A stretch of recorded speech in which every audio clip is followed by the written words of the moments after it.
Cobalt-60 by Trent, Uwali, Lila and Riley. But mostly Uwali. How and where it is produced. It is produced in a nuclear reactor via neutron bombardment. Here is my assistant's attempt of a neutron bombardment. When pellets of Cobalt-59 are placed inside a nuclear reactor, they are bombarded with neutrons.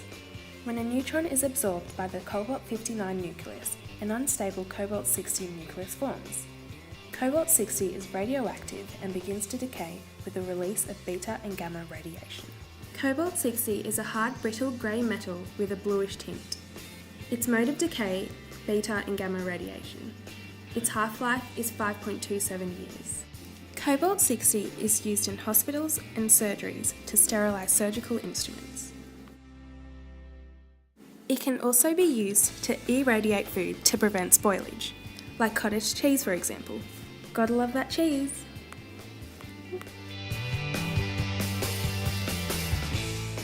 Yum!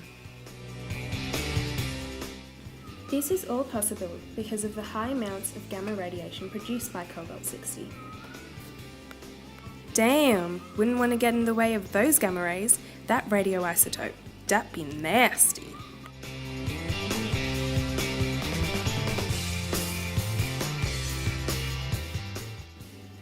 And now for the benefits of Cobalt-60.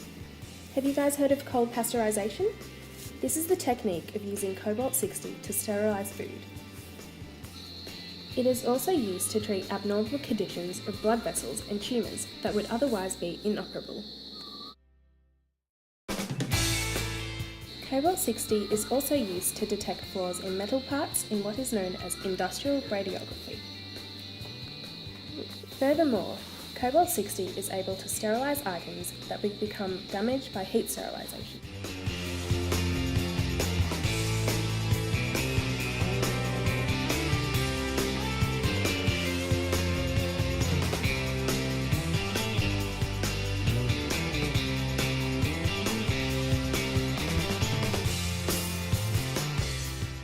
And to all those remotely isolated farmers out there, we have Cobalt-60 to thank for our long life milk's incredible longevity on our shelves.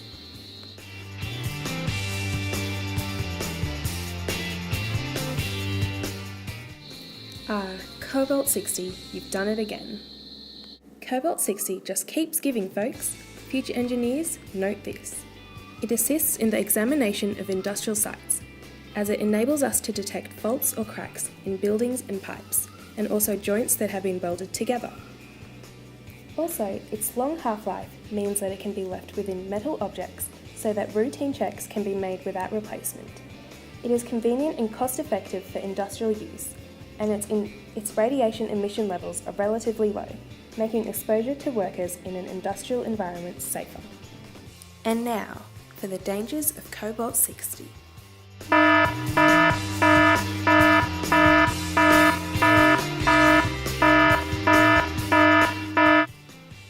The radiation emitted by the radioisotope can cause cancer due to the fact it is ionizing. The extent of the cancer relates to the length of exposure. Disposing of Cobalt-60 is very difficult, as it has a half-life of 5.26 years.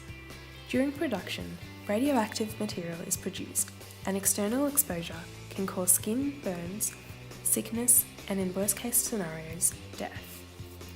If ingested, most of Cobalt-60 is excreted, while a small amount is absorbed by the liver, kidneys, and bones. Other dangers of Cobalt-60 include delayed onset issues, slow thinking, poor memory, confusion, personality changes, and inflammation of brain tissue.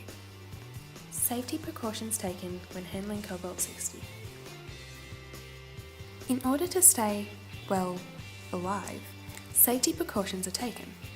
These include wearing radiation dosage badges if you work in the nuclear industry. Wearing these badges allows for the scientists to monitor the amount of radiation they are being exposed to. Be like Sally, not Bob. Get your radiation dosage badge today.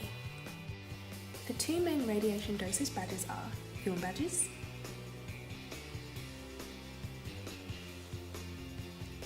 and thermoluminescent dosimeters. I don't know how you pronounce that word. Let's just stick with TLDs. Radiation dose and film badges are determined by the colour and rate of the emulsion.